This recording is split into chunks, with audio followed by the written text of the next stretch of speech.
You're listening to Parasearch Radio, news, views and reviews from the world of the paranormal from across the UK and beyond. Find us on Facebook, Twitter and the World Wide Web. The views and opinions expressed by presenters and guests are their own and do not necessarily reflect the official policy or position of Parasearch Radio or their affiliates and sponsors. Listener discretion is advised. Hey, this is Jeff Belanger, author, researcher for Ghost Adventures, host of New England Legends, and of course, beer drinker. And you're listening to PSH Radio with Sam and Carl on the Parasearch Network. They're broadcasting to you from Old England. You can tell by the accents. Good evening, ladies and gentlemen. We are obviously back this week for another PSH Radio show, and we are obviously joined by two guests who we had on about 2 months ago now, I believe, looking back, and we may as well just introduce him. It is... Sorry, Sam. No, it's all right. It is our amazing friends from across the pond, Viktor and Lynda Salazar. Hello. Hello, everyone. Yeah. Oh, it's great to be back. It is so great to be back, honestly. This is like my time to be there in the UK with you guys. Apart from it's online and not,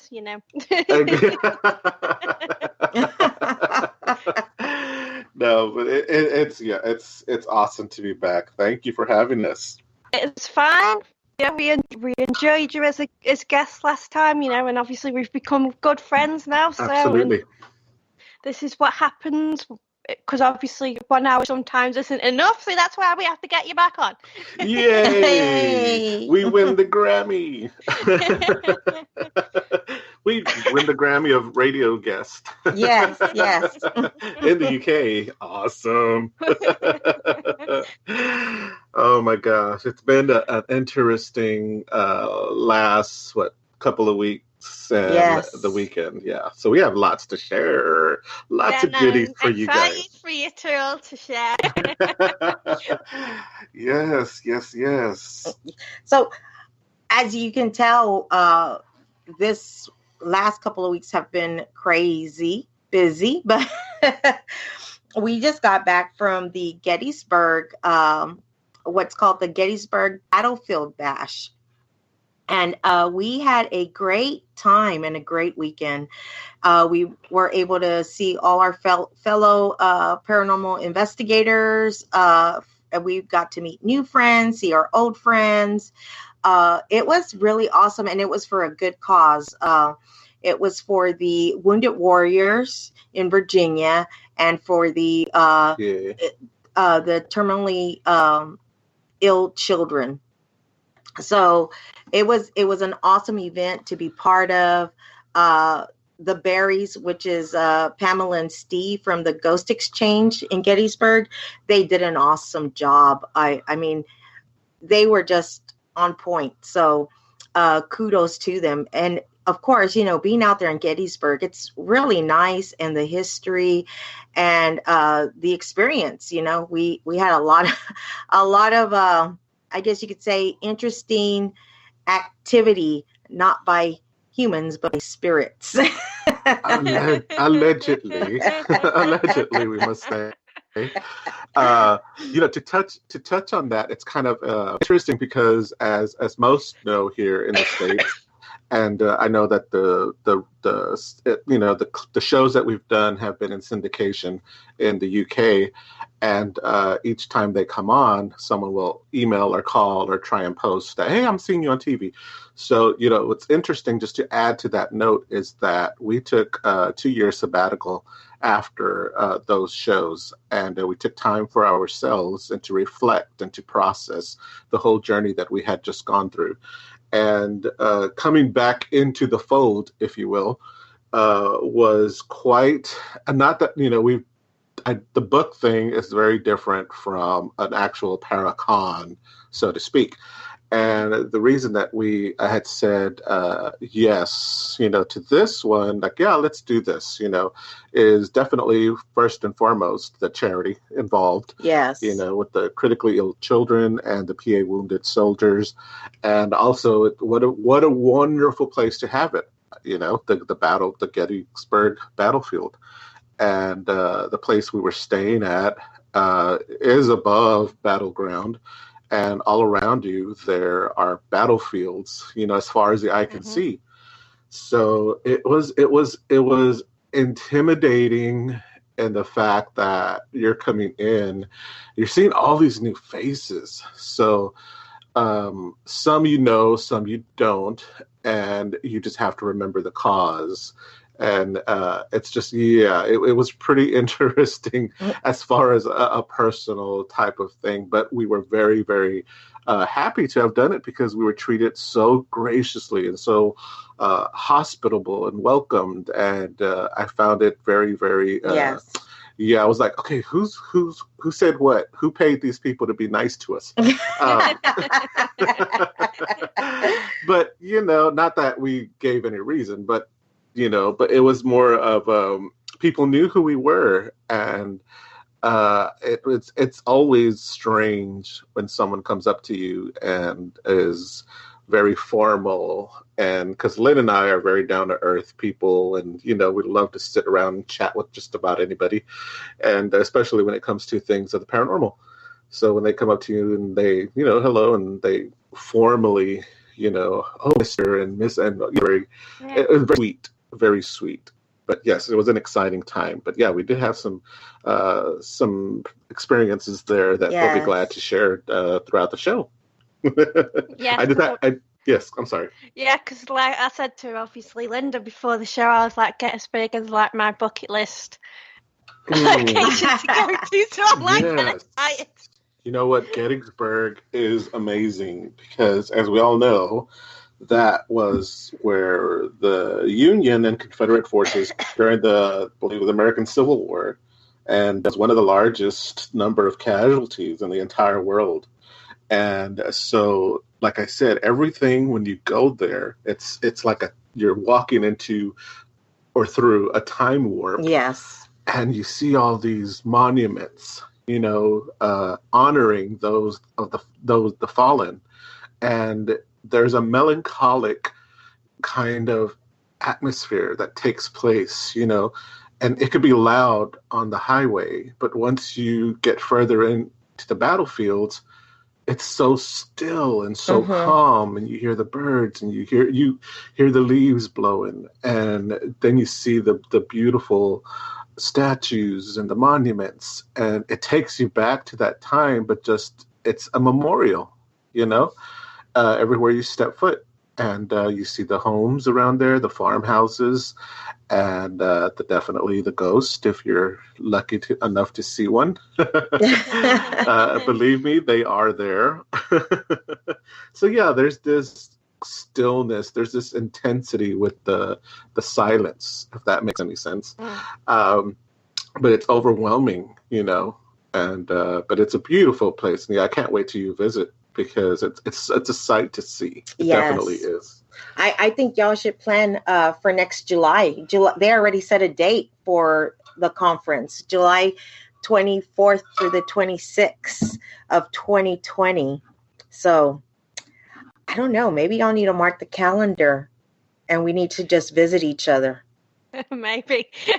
I'll have to look into that one. Seems I've not got a holiday next year, so. Oh. Give Sam a holiday. People. Yes, give Sam a holiday. No, I don't mean it in that way. We are going to protest. I do mean it in that way, but No, I know. God, don't get me in trouble. I know. We're only kidding. We're only kidding. We're only playing. We're only playing. Yeah, so I noticed, obviously, with you just saying how peaceful it is, Victor, like I noticed when you did that little, I think it was the Facebook Live, where you're on top of the hill and you were just driving past the battlefield. Yes. How, quiet it was. Yes. It was absolutely, there are two places and we probably won't go after this because I'm going to share with everyone where they're at, and people will follow us. There's two places that we enjoy going to kind of just break away from an event like this, or during, because you kind of want to just give your mindset. You're hearing people's stories. People are going up to you, and literally it becomes a therapy session. Mm-hmm. And I should have probably just, stocked up the table with like a bar and, got my license and made mixed drinks and stuff, because you kind of become this bartender. How they say that the bartender knows everything and anything, about the person that walks in, because the people spill their hearts. And it's kind of somewhat like that, because people that go up to your table, they begin to share personal things that have happened to them that are relatable to your instant. And you just sit there and you connect, and you're able to kind of see where everyone is at this moment, and if you sit there long enough and you listen, you will find some valuable keys, to a pattern or to something that's going on consistently, whether it's spiritual, whether it's just natural, and that is a place that we go to is the battlefield. And one specifically that we go to is my favorite, the Battle of Wheatfield, which was, I believe, they're the most bloodiest battle that took place there. And every inch of that ground was, how could I say it? It takes on this meaning. Every inch of the battle, there was not like if blood was shed, pretty much on every inch of that battleground. And flubbered a little there. But going in there, we've been to Gettysburg several times. And the first time that we went, we walked through respectfully, and I was doing, as I do, dictation throughout the entire trip.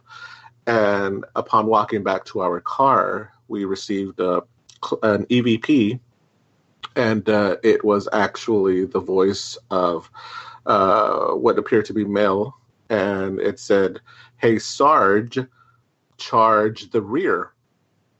And you can hear the desperation in the voice and the EVP, and it was quite sad. And I thought about it, and we talked to someone to kind of analyze it and see the verbiage that was used during the military and during that time.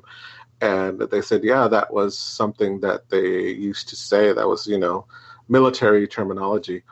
And so I found that quite fascinating. And I think that kind of connected us to the grounds. But you go, and it's just nothing but gold fields, in that area. And I believe it was Irish, and there was just so many mixtures there that were just battling each other, And so we go there and we relax, we go because it's quiet. It's so quiet. Yeah. But they do speak, from beyond. So, yeah. So obviously going on to your EVP, because that's really interesting. So were you asking questions, or were you just like doing a random like walking around, or? What I like to do, I was actually randomly walking around. I was walking, it was myself, Linda, and another mate of ours, Mama C, affectionately known as Mama C. And we're walking down the trail that they always have trimmed down that reaches one of the major monuments and two cannonballs, or one cannonball, cannon.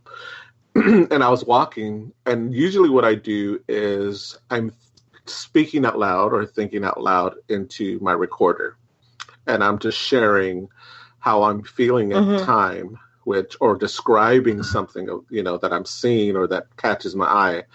And as I'm walking, that's what I do. That's how I approach it, and it came through. Now if I'm investigating, that's a whole other different thing. Investigating, that's a whole different use of the recorder, because then you're asking questions, then you're introducing yourself, and then which is quite, I'm on the fence a little bit about that, being on hollow ground, because I like to respect the area that I'm in.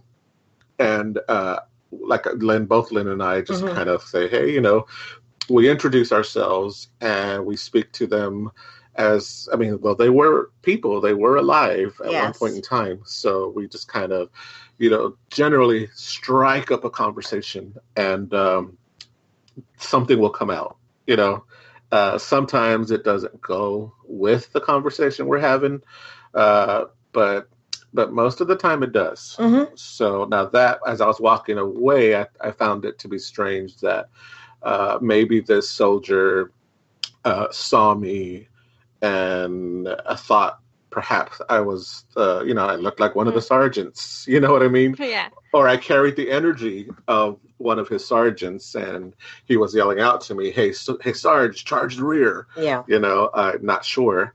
But yeah, that's kind of what I was doing. So for anybody who obviously hasn't been, i.e. me, could you give a description of what Gettysburg looks like? Ooh. Oh, wow. Gettysburg.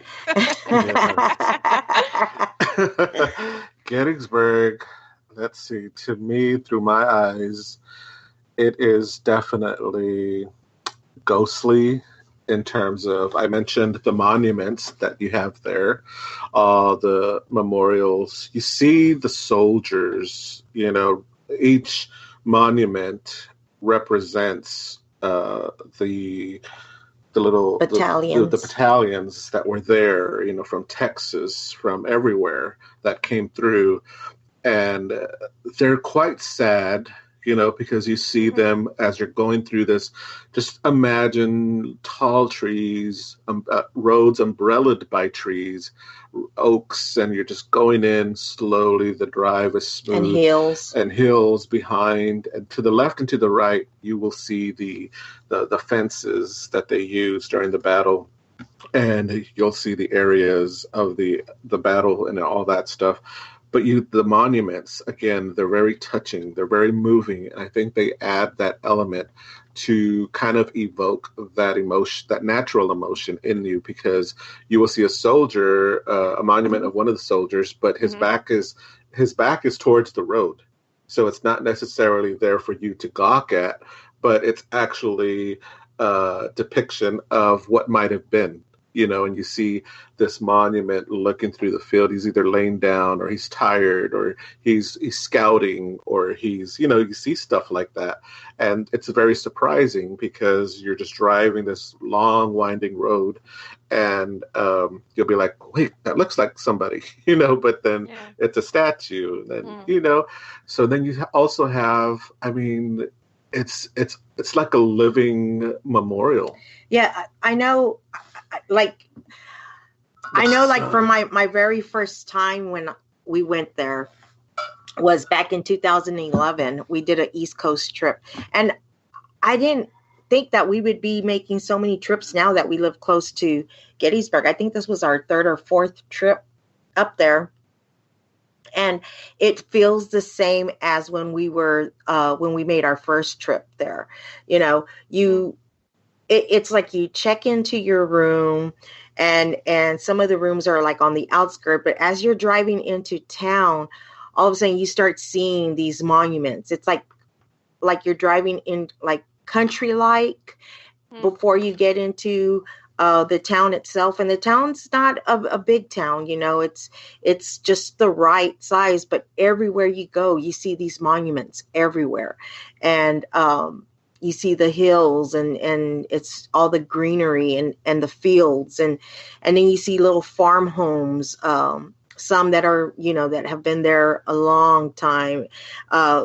You see all these homes. You see the homes that were used for during the battle, that they were used as hospitals. Mm-hmm. They were field hospitals where they would bring the soldiers in, the wounded and stuff. And there are some that you can actually walk in. Yes. And they have some replicated scenes going on, but you can actually still see the visible blood on the floor, on the wood.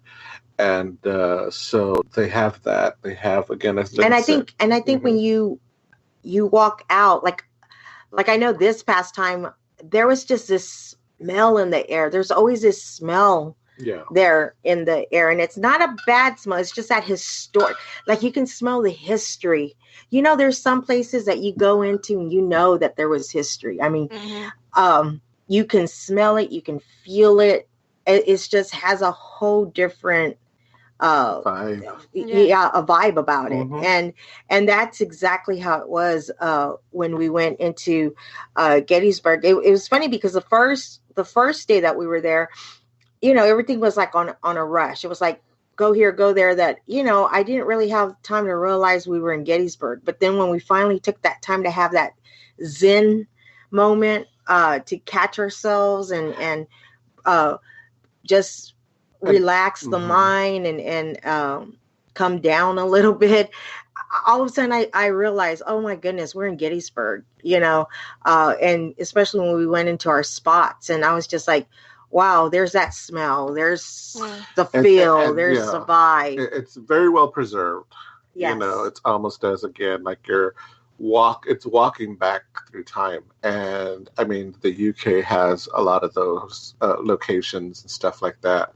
And so it's quite similar in that sense. And there's also the beautiful angels that they have. You know, they're very tall, and they're very, I call them the battlefield angels. And they're quite amazing to look at, you know, and they're pretty fierce too. And they have like their arrows, but yeah, it really is beautiful. It really is. And the sun just pierces through your soul when you anywhere in that location. And then you have devils. What is that one? The Devil's Den. Devil's Den, which is pretty much a pile of huge, ginormous rocks, you know, all the way around, and it's kind of eerie, but yet peaceful at the same time, because they're just like stones that were smoothed out in a river, almost like river stones, and but above ground. So it's quite interesting. There's a lot to see for everyone, and again, that long winding road is one road that you'll want to take, because it goes through each battlefield, and battlefields are long stretches of ground, again, with corn, and they have the peach orchard, which is a bunch of trees with peaches growing in season. And yeah, it's that kind of atmosphere. I hope that was enough description for that. we have a few comments in the chat room, by the way. Oh, sure. And just a quick one, guys. If you are listening in, there is a speech bubble which you can click, and that will take you to the chat room. So obviously the first comment, which is off Kelsey, she says, "Sounds amazing, and one for the bucket list, Sam." Yes. Yes, Kelsey, come on over. Definitely mark that on your bucket list. And then Kerry says, "Sounds beautiful," and she has a question for you as well. Sure. She says, "Is it like Auschwitz? In regards to the wildlife, very, very quiet, no bird song kind of thing?"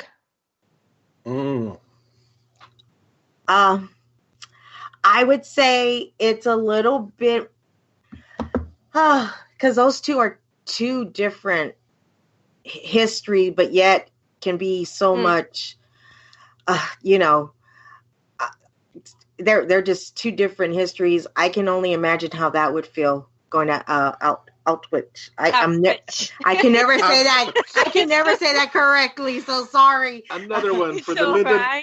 Another one for the Lyndanese. Y'all have Lyndanese right there, but that's where I tell y'all, please say it for me. But they're two, you know. But I would say it's probably. I understand what she's saying, because it's like so much history took place, and it wasn't like the best thing, but yet it's so beautiful. Well, you know what? When you think about it, it's a reminder. It's a reminder of what and how, and I mean, the thought process of humanity was at that time, and the results, and what took place, you know, after, and what were they fighting for? You're talking about a civil war, you know, and how young they were, and you know, I tend to go deep into that little area, because in fact they were very young men, and also women in the battlefields and the slaves, and you think about their families and all that good stuff, and so that's quite it's a tug on the heartstrings at times, and but yeah, it is a place to it though. It's something that you do got to put on your bucket list. And what's really nice is once the sun comes down and the moon comes up, it takes on a whole different feel.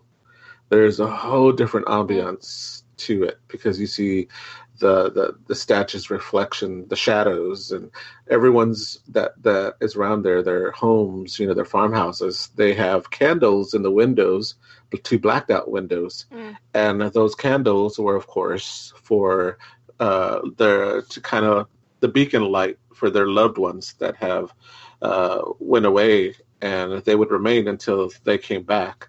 And sadly, the candles are still on because they never came back. That's just answered Kelsey's question actually, because she said, "Have you ever been there at night, and does it feel any different?" Oh, good. Oh, yes, nighttime. Yes, nighttime is definitely. It takes on a whole new meaning. It takes on exactly what was described. It does become scarier, yeah. But I mean, that's nighttime does take a whole different feel. Yes, it does. Well, happy to have answered that. Psychically, no, I'm just kidding. that was experience. No psychicness. No. Yes. Obviously, continuing on with that, she says it sounds like it would be a different vibe at night due to the quietness and the vast empty area. Yes, and what's quite interesting is, to me, she mentioned the quietness and of the area. Yes, it's kind of it balances itself out, because in the daytime it's crazy, because in the daytime it is just as still and it is just as silent as it is at nighttime. At nighttime the only added what sounds are probably the crickets or the little animals that come out to play, and yeah, but it's a very, again, that stillness is one that you have to experience for yourself. I mean, it's just amazing, a day or night. So yeah, it's pretty cool. A few other comments in the and views in the chat room about Gettysburg. Richard said Gettysburg is a very well preserved battlefield, probably one of the best. Nice, yeah, nice. I have to agree with that. Yeah, yes, I do agree with that. Yes, I do. Because they have it all. I mean, everything is very. They try to keep it all together. Like even some of like the places that the buildings that are there. Some of them were standing there when the battle was taking place, and there's some bed and breakfasts that are there that have been there, and and everything's like. The older homes and the older farm homes, they're scattered about, and then the battlefield itself has everything it's like just nobody has built on those fields. It truly is holy. Yeah, you don't see any holy suburbs. ground. You don't see hollow ground. You don't see suburbs. You don't see any of that stuff. It's kind of, again, going back in time, and you definitely see the architecture remaining the same. And you're talking about 1863, I believe, is when it all came about. So you're talking about some very old structures that are very well preserved. And if anything new that has been added has probably been to some, where it's the museums, are the air conditions, the central air, but they haven't affected much when you walk into these places. And the ground is pretty much, the fence, and it's just all clear and clean. And you will actually see also one thing to note as you're walking about through the park, through the area, if you pay attention to the trees, a lot of those trees were there during the battle. And if you look around, you will actually see the bullet holes still in the trees. You will see some that are just like, oh my God, they're riddled with bullet holes. and you're like, wow, this actually is from that time. So yeah, it's pretty crazy. And each battlefield in that whole full area tells its own story. And so you can, to cover the battlefield would be probably, months to kind of just get all of that information, process it and absorb it and all that good stuff. So yeah, definitely agree with that. And that's the thing, obviously, in it with like the bullets in the trees, it's going to obviously bring a lot of, you think the amount of energy, and not to sound horrible, but like if you think the amount of blood what was into the ground, into the flooring and right. Yes, absolutely, you're correct with that, because you think there was one area, and I'm trying to remember, to where one of the trees. Do you remember that spot? We were walking, and it's a little trail, and one of the trees stood. I have a picture with it actually, and I felt you could, I just kind of brushed my hand over its bullet wounds, for lack of better terms, and I was like, wow, it's just totally amazing. It's the battlefield, right, where you see across Emmitsburg. Is it Emmitsburg or and the street is right down there, and they have the fencing, so you see where it took place, and there is this big tree there that still has the bullet holes in it. Yeah, it's more exposed, more visible to the eye than the rest of them, because it was right smack center of the battle, and you have and it literally is still there, and it remains. And to be tough enough, you think about it, all the people that were battling one another, they're gone, but the trees. But think about this. This just came to me. Think about this: the blood that was shed, the ground that were saturated with these young men's blood, the tree, the roots that go deep into these grounds. You know what I'm saying? It's almost as if the tree roots absorbed some of that casualty and took it within itself. Now we know that, how trees are. And because I'm a huge tree lover, so so it's almost as if it, rather than it being a tragedy, you can look at it, you can theorize that this single tree soaked all that up and put it into one capsule, which is the tree that is standing there now, and contains the spirit of those souls. And that's what I felt, rushed my hand across the bullet wounds of this tree. Wow. And obviously you have to think like probably the amount of soldiers which took protection behind that tree as well. And yes, tons.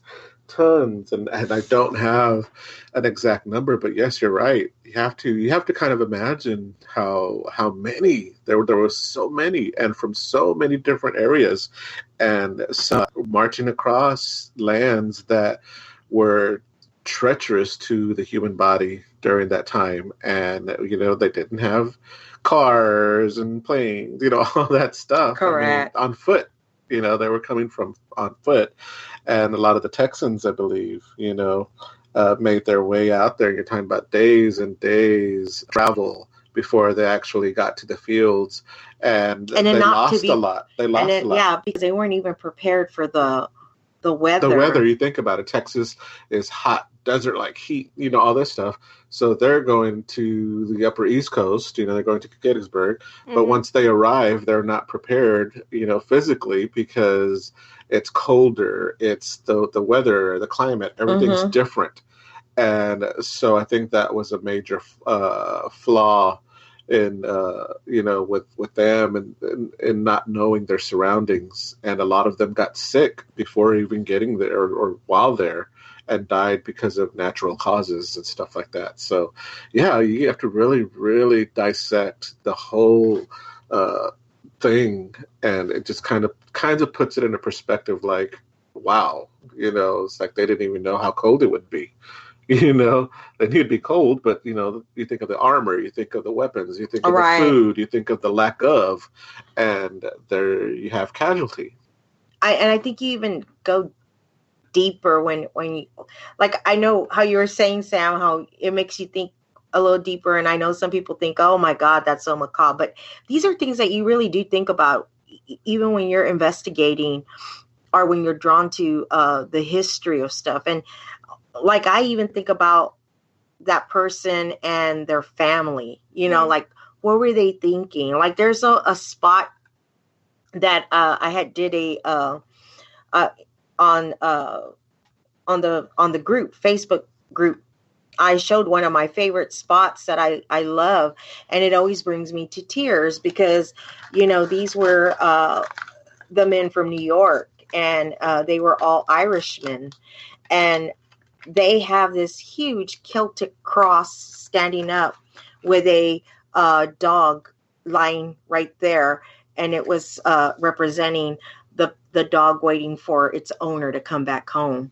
And I mean, that's like deep to me when you see stuff like that. That just really just touches the soul when you think, wow,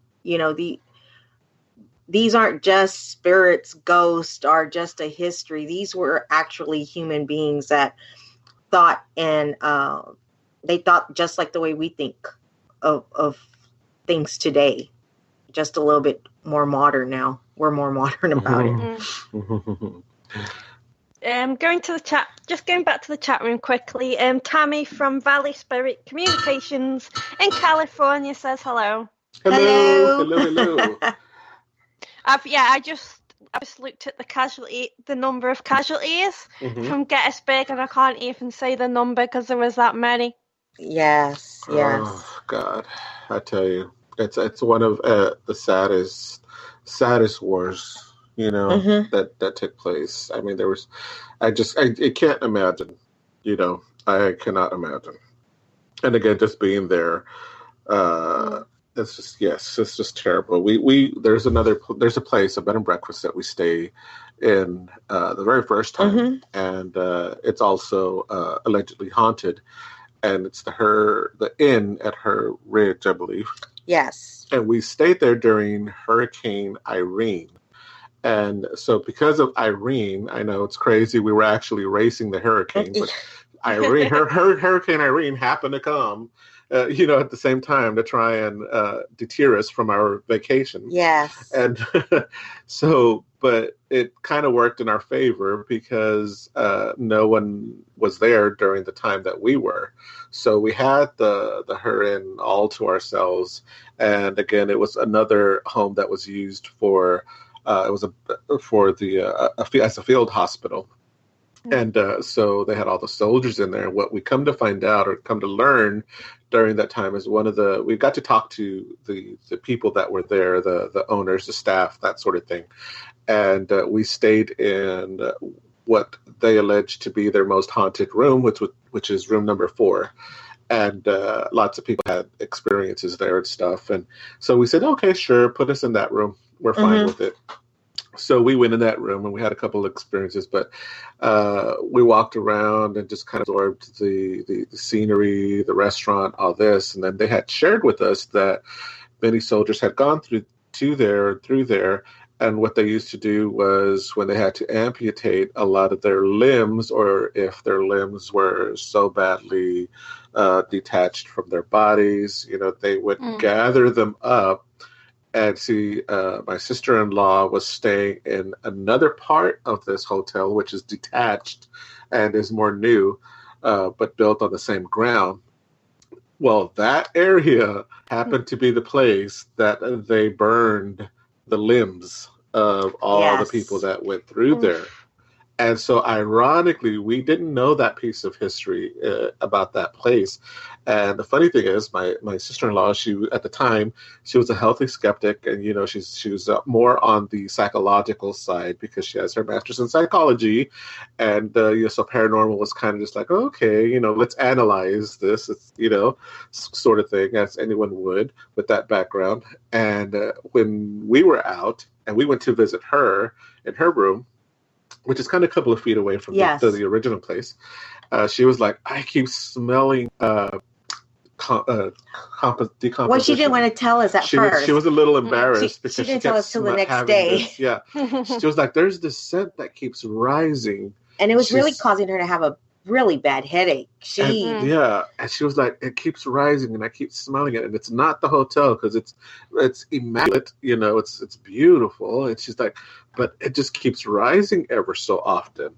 And I put 2 and 2 together and I was like, oh, wow, maybe it's a phantom smell, or maybe it's just the grounds are so heavily saturated when you think about all those that were there. So and it was so funny. Not so long ago, I had just read on folks that can smell the phantom smell, or it's almost like a psychic sense where you can smell it and so it was really odd because then the next day she was like, I just can't take this off of out of my head and the smell and she really wasn't like going into details, but she's like, this is our first time in Gettysburg, and she's a really history buff, so she really wanted to do the trip and do the tour. So we went around, and then we got to the cemetery where Abraham Lincoln did. Okay, so we're jumping from the hotel to the cemetery. Okay. Did the Gettysburg address, and we sat there, and then she finally told the truth. She said, okay, I don't know if I'm going crazy or what. She goes, but that's the smell smells like a body, like decomposition. She goes, bodies. And as soon as she said that, it all released. The headache, everything just released. And she said, oh my God, I can't believe I'm feeling better. And I said, I just read something about this. I said, I think they were trying to tell you that that spirits are here. And my sister just was blown away. And she's a skeptic, but she also has those gifts that she kind of denies. So she's going to get in trouble for saying that. In trouble now. She knows her sister, but she just, believe me, everything that took place in Gettysburg, she totally was like, wow. She left a believer, like, But it was that same smell that she experienced at the inn. So that I find that quite interesting, because there's so many things surrounding that. But yeah, it's very, very, very nice. It really is. It's a nice place to visit because it's rich in history. And there's so much that goes on. They do reenactments, which is very awesome, incredibly awesome. They're dressed in time period clothing. They do the whole battlefield scene. You have the women walking around, and it's just in their big dresses, and even on the most hottest days. Yes. And I'm like, oh my gosh. Then you have Lincoln's at Lincoln Square. Yes. And it's just wonderful. It is wonderful.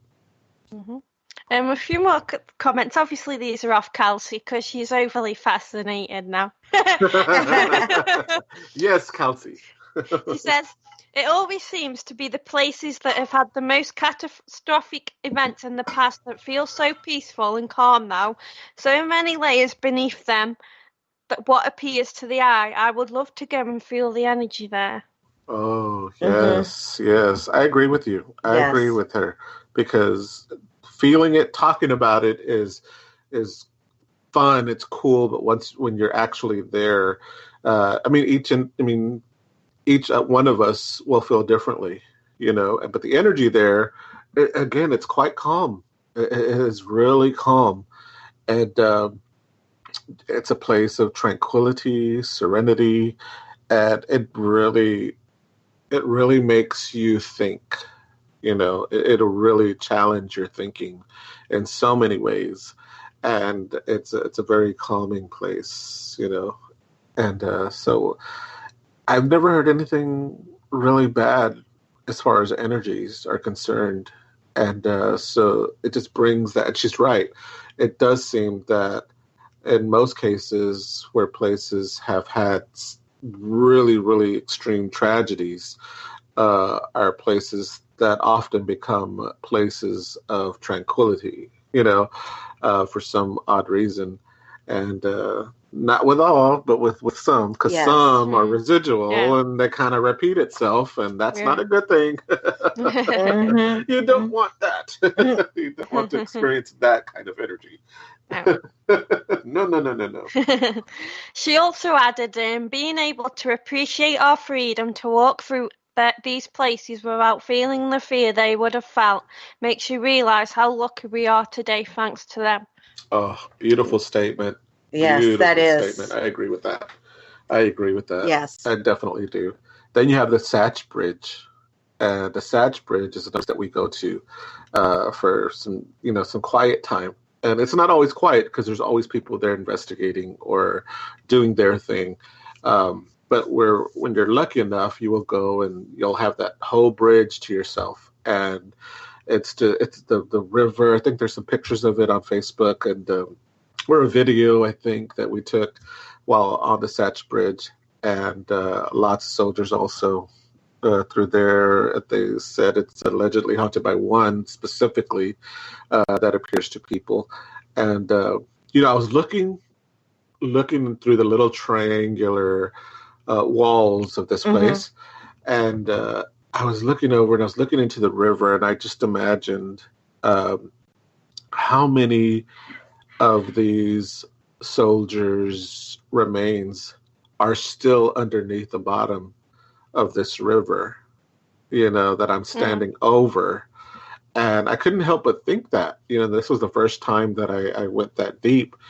And I was like, wow, because there's so much bloodshed, but how many are still there, underneath as far as their remains, or have they excavated everything there, but I would think that would be quite difficult with the river, because it's a flowing river. But that's another also beautiful place. Oh, but at nighttime, it takes a whole different. I don't recommend to go at nighttime. The time that we went. The first time that we went. The first time that we went, it was dark, and you have to be safe and cautious about these things. You don't want to go and, go to a place that you don't know anything about, or at least have some security around you. It's safe, but you still have to be careful. And we went, and it was so dark, literally blacker than black, and you walk, you don't even know where the bridge is. I almost ended up in the river and itself. So, but you walk in, and it is so dark. Like, you don't even see the bridge. There's not enough lighting, first of all.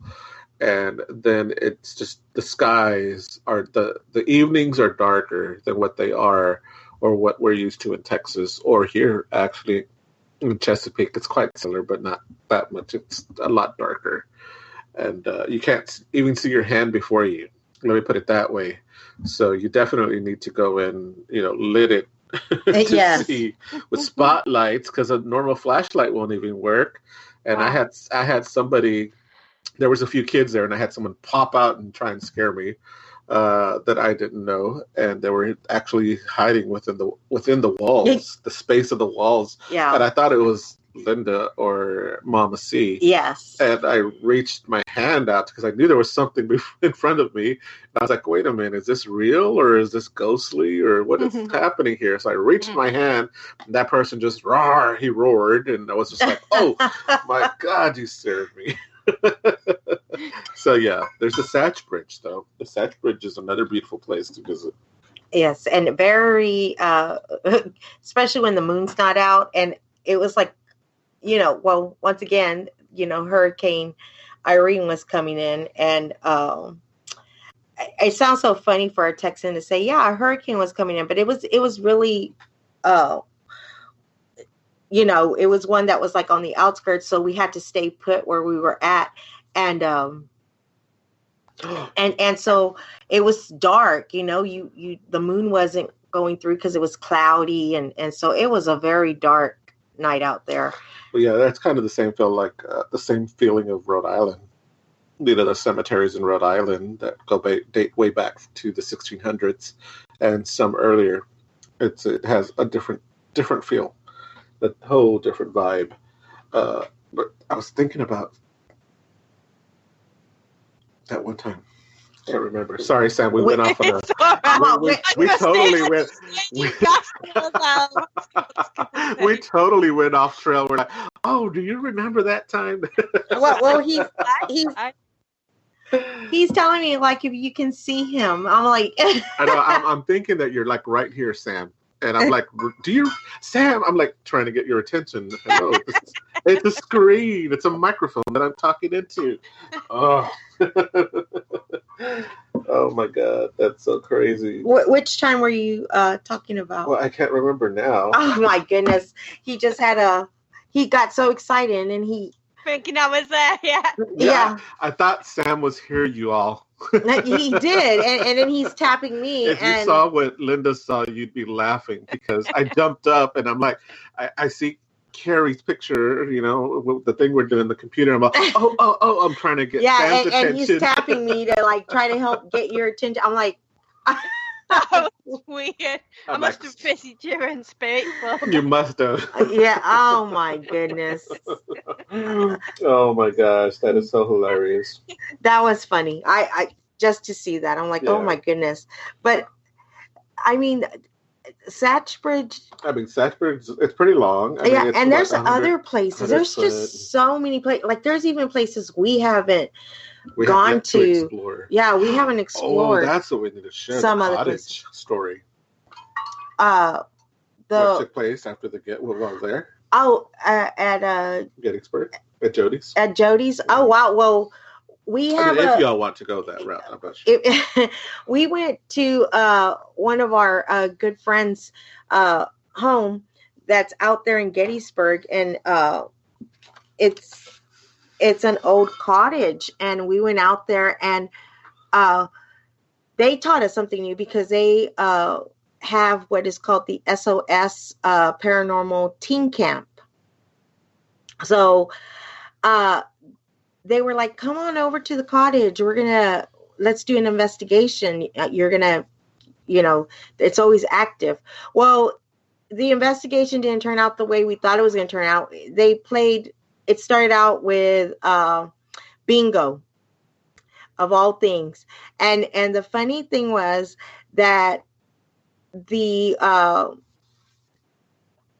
two of the spirits that they were saying that was going to play bingo, whoever took the place, like said, I'm going to play bingo for Nan, and the other one was Sally. And the other one was Sally. And these two are relatives to the one that invited us, Jody. Yes. To the cottage and we're going to elaborate and touch more about this little session that took place on our show. We'll probably talk about it tomorrow. But we're going to share with you guys, get the first insight because we love y'all.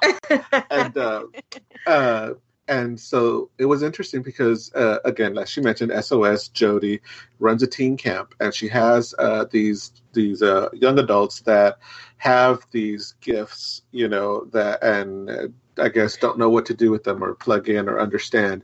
And so she helps them reach their level of potential in that area. And I think it's a good thing for them. At first, as I mentioned to Jody, I was on the fence with that. But I understand now why I was.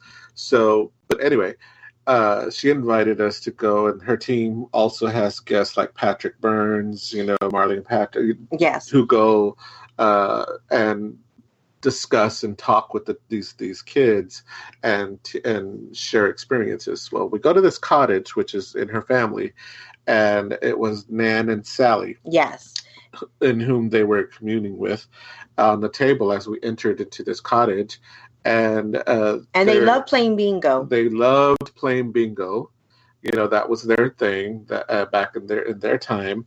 And so they decided, I believe it was the young ladies' kind of experiment, to say, let's play bingo with the spirits. You know, I believe that's how it all came about. So we went in and they were playing bingo. They had Callie and Erica. They ended up having I think it was a spirit box and recorders and all this other stuff.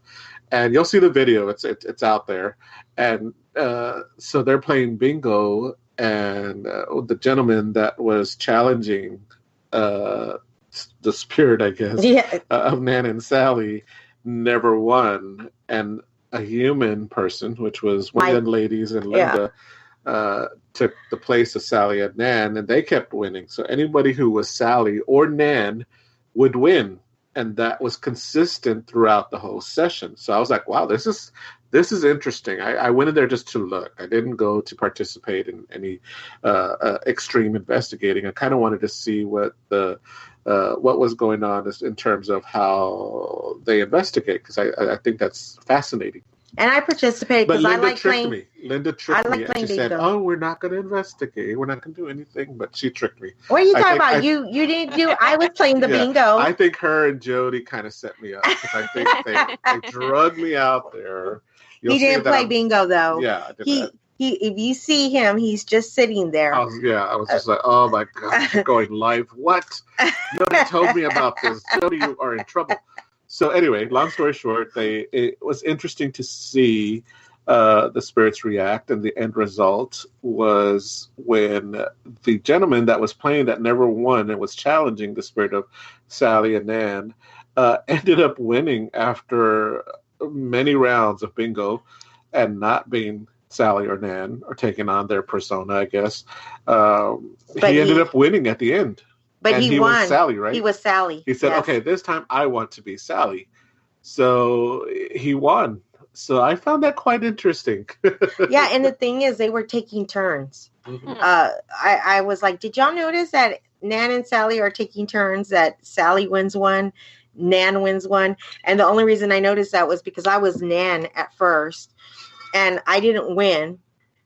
And so I said, okay, well, I want to be Aunt Sally. So I traded with the person that was Sally, and she became Nan, and I became Sally, and Nan won.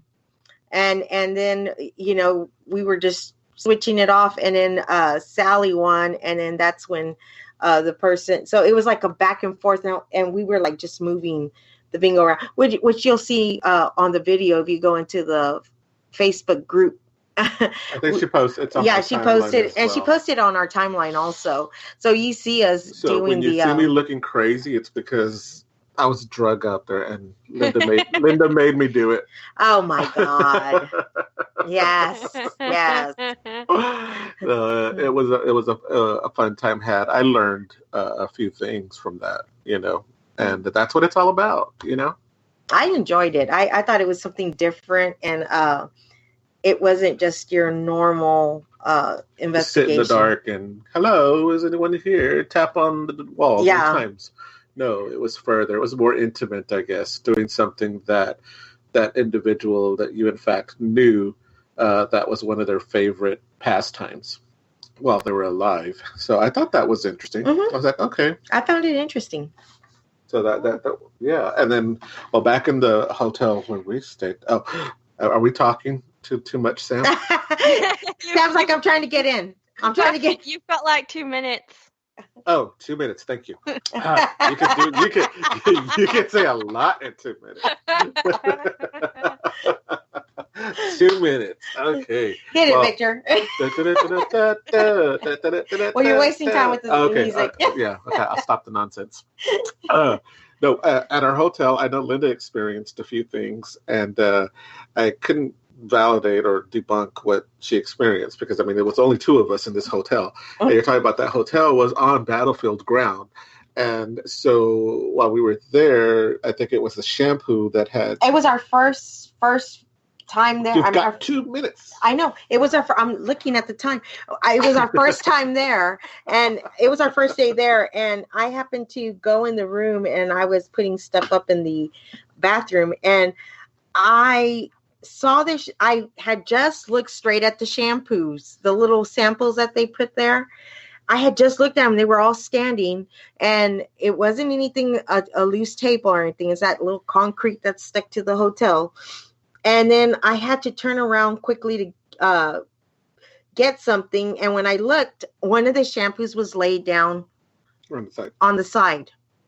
And I thought to myself, no, that can't be. Maybe I did it. Well, later we find out a lot of people are talking about experiences that they were having at the hotel. So now we know a shampoo thing, it could have been knocked over, it could have been that and all that. We're nowhere near it. And also my hat went missing within the room. I had placed it. I'm very OCD about things. And I put certain things into place. And okay, yeah, so my hat was misplaced. Okay. Done. You're all right. You're out. Calm down. You see, you got me all hype. I'm like, there, I'm done. I'm like speaking so fast. Whoosh, I did a breather now. But no. So the hat, my brim hat, I placed it in a certain area, and it was not there. So either the hotel staff was playing tricks on us, or it was paranormal. Who knows? I don't know. No, we don't know. It moved my hat to another area, and it was hidden. And I was like, hey, who moved my hat? Because I will know if someone moves something from my room. It could be the smallest detail. He will. The smallest thing. If it is, I will know. That's how bad, I am with that. So that's how I knew that someone, it wasn't Lynda, because she was obviously with me. And and we did when we go to hotels, we put the do not disturb sign, because we don't want people coming in and messing with, well, it's because we make our own energy in our hotel. We kind of, and we like our place. We're not slobs. We pick up after ourselves, and we clean up, and everything's nice. Well, we like our our energy that's in our room. And I always, and just note, I always wipe down everything. Yeah, I saw that. He does. That's just me. No matter how clean the hotel is. He's always been that way. It can be meticulous, but I will just make it a bit more. I'll go 2 steps higher. But anyway. Yeah. Back to Anyway, moving on forward. We have come to the end of the show, guys. Before we say goodbye, obviously, want to thank everybody in the chat room. We're going to obviously get you on again, because it's going to happen. Oh, yes. It's going to happen. Well, thank you for having us. Thank you all. Y'all are beautiful. I love you. I can't wait to visit you all soon. And yes, it is definitely our pleasure, and we'll definitely see you again. Yes, definitely. Yeah, so obviously, thank you everybody for tuning in the chat room, all your comments and your views. If you want to catch any more shows, you can obviously go back or just click on the Parasearch Radio name on this app, and you can find the other shows on there. It is a good night from Lynda and Viktor. Good night. And it's a good night from me. Thank you for listening. Don't forget to join us for more shows throughout the week. Find us on Facebook, Twitter, and the World Wide Web to keep up to date with all the shows right here on Parasearch Radio.